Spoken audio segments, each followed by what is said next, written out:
अस्सलाम वालेकुम friends. FGEID में जो है वो बहुत सारे टीचिंग वैकेंसी आई हुई हैं।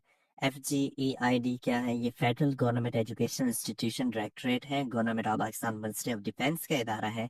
और इसमें बहुत सारी वैकेंसी हैं, जिसमें जो है वो 300 के करीब जो है वो सेकेंडरी स्कूल टीचर हैं, SST हैं 70 स्केल के। और जो 400 के करीब है, 400 हैं, वो ट्रेन ग्रेजुएट टीचर TGT है स्केल 16 के।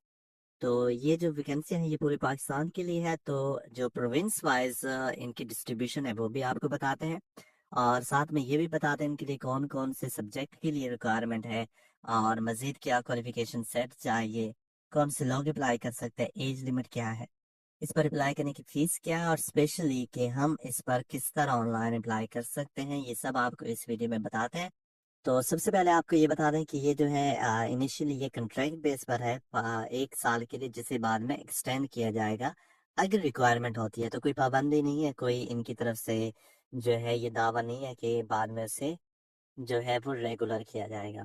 तो सेकेंडरी स्कूल टीचर SST की मेल और फीमेल के लिए वैकेंसी है। तो यहाँ पर ओपन मेरिट की बात करें तो 11-11 वैकेंसी है, मेल फीमेल दोनों के लिए। ये मैं SST का बता रहा हूँ, सेकेंडरी स्कूल टीचर का। मेरिट पे 71 है दोनों के लिए, और ये दोनों बराबर वैकेंसी हैं तकरीबन। जिसमें जो नॉन मुस्लिम है उनका कोटा मौजूद है, 4 वैकेंसी है। ये पंजाब के लिए, यानी पंजाब के लिए यहाँ पर 75 वैकेंसी है। इस तरह सिंध रूरल के लिए 11.4 वैकेंसी हैं, जिसमें जो है वो मेरिट पर 16 है, मेल फीमेल दोनों के लिए अलग अलग 16-16। और नॉन मुस्लिम के लिए एक एक वैकेंसी है, मेल फीमेल दोनों साइड पर। इस तरह सिंध में 11-11 सीटें अवेलेबल हैं, KPK में 16-16, और जो है बलूचिस्तान में 9-9 8-9 के हिसाब से, और एक्स फाटा में 4-5 के हिसाब से, और GB में 2-1 के हिसाब से। इस तरह आज़ाद जम्मू कश्मीर में भी 3-3 के हिसाब से ये वैकेंसियां अवेलेबल है। इस तरह ट्रेन ग्रेजुएट टीचर जो कि TGT कहलाता है, BS16 की वैकेंसी है, उसमें मेल फीमेल का बता रहा हूँ। ओपन मेरिट 15-15 वैकेंसियां हैं। ये तकरीबन मेल फीमेल जो है वो 50-50% डिस्ट्रीब्यूशन है। तो पंजाब के लिए जो है वो 100 वैकेंसी हैं, तकरीबन 95 जो है ओपन मेरिट पे दोनों साइड पे मेल फीमेल के लिए। सिंध रूरल के लिए 21 और 22 वैकेंसियां हैं, सिंध अर्बन के लिए 14-15 वैकेंसियां हैं, KPK के लिए 22-22 वैकेंसियां मेल फीमेल के लिए, और इसी तरह बलूचिस्तान के लिए 12-12, और एक्स फाटा के लिए 6-6, और GB के लिए 2-2, आज़ाद जम्मू कश्मीर के लिए 4-4। ये टोटल मिला के जो है मेल फीमेल 150-150 वैकेंसियां हैं सेकेंडरी स्कूल टीचर की, और 200-200 वैकेंसियां हैं ट्रेन ग्रेजुएट टीचर की। क्वालिफिकेशन सेट की बात करें तो मिनिमम आपके पास जो है मास्टर डिग्री होनी चाहिए अपने सब्जेक्ट में, यानी 16 ऑफ एजुकेशन हो विद BEd। और यहाँ पर आपको बता दो, बहुत सारे जो कैंडिडेट होते हैं फिर क्वेश्चन पूछते हैं वीडियो में या व्हाट्सएप पे मैसेज करके कि क्या ये BEd लाजमी है या नहीं है। तो यहाँ पर आपको बता दूं, क्लियरली मेंशन है, from a university recognise by HEC with BEd के बगैर मुझे नहीं लगता कि आप जो है इस वैकेंसी के लिए एल हैं। तो BEd जरूरी है।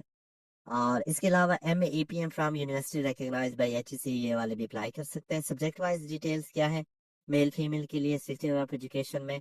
तो आपको बता दें कि इंग्लिश के लिए 56-56 वैकेंसी है, मेल फीमेल दोनों के लिए। उर्दू के लिए भी 27-27, मैथ के लिए 39-39, फिजिक्स के लिए 36-36, और इसके अलावा केमिस्ट्री के लिए 20-20, और बायोलॉजी के लिए 22-22।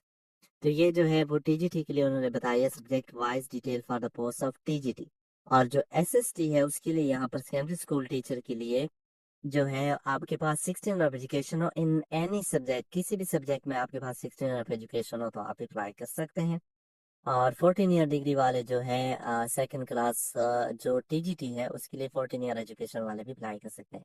एज लिमिट SST के लिए 22 से 30 साल है, जिसमें 5 साल एज रिलैक्सेशन भी दी गई है। TGT के लिए 20 से 28 साल है, 5 साल की रिलैक्सेशन मौजूद है।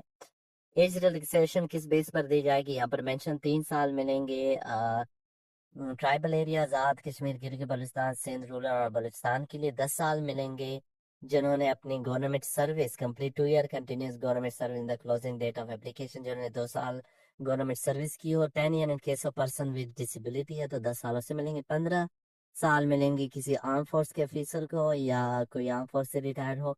और 5 साल मिलेंगे विडो को, यानी कि जो डिवोर्स शुदा हो, या उस सूरत में जब उसके हस्बैंड वफात पा चुके हैं तो उनके भी जो है वो 5 साल की एज रिलैक्सेशन मिलेगी। पोस्टिंग जो है पाकिस्तान में कहीं भी हो सकती है, और रजिस्ट्रेशन प्रोसेस के लिए आपको क्या करना होगा, इनकी वेबसाइट है induction2025.fgei.government.pk। यहाँ पर आपने ऑनलाइन अप्लाई करना है। लास्ट डेट अप्लाई करने की 19 मई 2025 है और सिर्फ ऑनलाइन अप्लाई काबिल कबूल होगा, डॉक्यूमेंट्स नहीं भेजने। और इंटरव्यू का प्रोसेस होगा, टेस्ट रिजल्ट के बाद ही इंटरव्यू का जो प्रोसेस है वो स्टार्ट होगा। बाकी आपको पता है कि गवर्नमेंट का जो भी तरीक़ाकार होता है, जो गवर्नमेंट एम्प्लॉय होते हैं, उसी तरह आप अप्लाई कर सकते हैं। Permanent employ of the federal government not eligible to apply. जो रेगुलर मुलाजमीन है, रेगुलर मुलाजमीन चाहे वो फेडरल हो या प्रोविजनल लेवल पर गवर्नमेंट में जॉब कर रहे हैं, वो इस भर्ती के लिए जो है वो अहल नहीं है। ठीक है, तो मजीद इस तरह की मालूमात के लिए आपको इनका जो नंबर है वो भी दिया गया इश्तेहार में। तो जाते हैं इनकी वेबसाइट पर। ये इनकी वेबसाइट है, लिंक भी मैंने डिस्क्रिप्शन में दे दिया है। तो federal government education institution CG, यहाँ पर सबसे पहले आपसे CNC और पासवर्ड का जिक्र किया गया है, पर क्योंकि अगर आपके अकाउंट नहीं बना हुआ तो आप साइन अप करेंगे। और साइन अप के लिए क्योंकि अभी ये मैंने पेज चेक किया, ठीक से काम नहीं कर रहा था, मैं साइन अप पर क्लिक करता हूँ। साइन अप पर क्लिक करने के बाद आपके सामने ये साइन अप फॉर्म ओपन हो जाएगा। तो फॉर्म ओपन होने के बाद आपने क्या करना है, सबसे पहले यहाँ पर आपने अपना नेम जो है वो लिखना है, अपना नेम CNC के मुताबिक लिखें। उसके बाद यहाँ पर अपना ईमेल एड्रेस आपने देना है और उसके बाद अपना शनाख्ती कार्ड नंबर यहाँ पर दर्ज करें, कंफर्म करें अपना शनाख्ती कार्ड नंबर। उसके बाद अपने देखिए पासवर्ड जनरेट करें। पासवर्ड जो है वो 8 लेटर पर मुश्तमिल है, जिसमें आप जो है वो स्पेशल करेक्टर और नंबर भी यूज कर सकते हैं। और उसके बाद आपने क्या करना है, ये रजिस्टर्ड बटन है, इस पर आप क्लिक कर दें। रजिस्टर होने के बाद आपने क्या करना है कि अपना जो CNC भी आपने दिया था वो आपने यहाँ पर लिखना है और साथ में जो आपने पासवर्ड अभी जनरेट किया है उसे आपने यहाँ पर पेस्ट कर देना है और लॉगिन बटन पर क्लिक कर देंगे। तो आपका जो है वो इनकी पोर्टल पर जो है वो लॉगिन हो जाएगा। ये इनका पोर्टल है, यहाँ पर आप देख रहे हैं लॉगिन हो गया है। अब यहाँ पर आपको क्या करना होगा कि सबसे पहले तो आपको अपनी जो पर्सनल प्रोफाइल है वो कंप्लीट करनी होगी। इसके लिए आप क्या करेंगे, पर्सनल प्रोफाइल का बटन है, इस पर आपने क्लिक कर देना है। यहाँ पर्सनल इन्फॉर्मेशन में सबसे पहले आपका नेम है, उसके बाद आपने फादर नेम देना है अपने CNC के मुताबिक। यहाँ पर आपने अपना जेंडर सेलेक्ट करना है, डेट ऑफ बर्थ है लिख भी सकते हैं। या फिर आपने क्या करना है कि कैलेंडर जो ये बटन है इसे भी आप सेलेक्ट कर सकते हैं, जो आपको इजी लगे। उसके बाद अपना डोमिसाइल जो है वो प्रोविंस सबसे पहले सेलेक्ट करें। उसके बाद आप अपने डिसेबिलिटी यस नो की शक्ल में बताएं। मैरिड स्टेटस बताएं कि मैरिड हो या सिंगल हो। उसके बाद अपना नेटवर्क सेलेक्ट करें कि जैज है या टेलीनार जो भी है। उसके बाद अपना personal contact number, phone number यहाँ पर दें। उसके बाद आपने यहाँ पर अपना व्हाट्सअप नंबर देना है। व्हाट्सअप नंबर के बाद आपने अपना ईमेल एड्रेस जो कि ऑलरेडी जो है वो फिल हुआ पड़ा होगा। यहाँ पर अपना डोमिसाइल जो डिस्ट्रिक्ट है वो सेलेक्ट करें। अब देखिए यहाँ पर ये डिस्ट्रिक्ट सेलेक्ट नहीं आ रहा, तो यहाँ पर प्रोविंस को आप दोबारा कर लें, कोई और कर लें पहले, फिर अपना जो आपका प्रोविंस है वो सेलेक्ट करें। तो यहाँ पर अपना थोड़ा इंतजार कर लें, डिस्ट्रिक्ट जो है आ जाएगा। नहीं आया तो फिर आपने क्या करना है कि रिलोड कर देना है पेज। उसके बाद अपना रिलीजन आपने यहाँ पर बताना है, अपना सिटी यहाँ पर लिखे, अपना पोस्टल और परमानेंट एड्रेस लिखकर आपने क्या करना है, सेव एंड नेक्स्ट पर क्लिक कर देना है। यहाँ पर क्लिक करने के बाद क्या होगा कि आपके सामने एक नया जो काबिलियत है, क्वालिफिकेशन का प्लेस है, जगह है, फॉर्म है, वो ओपन हो जाएगी। तो क्योंकि ये पेज जो है पहले भी काफी इशू कर रहा है तो थोड़ा टाइम लगा रहा है, तो आप इंतजार आपको करना होगा, थोड़ा इंतजार कर लेते हैं। उसके बाद देखते हैं कि जो क्वालिफिकेशन सेट आता है वो क्या है।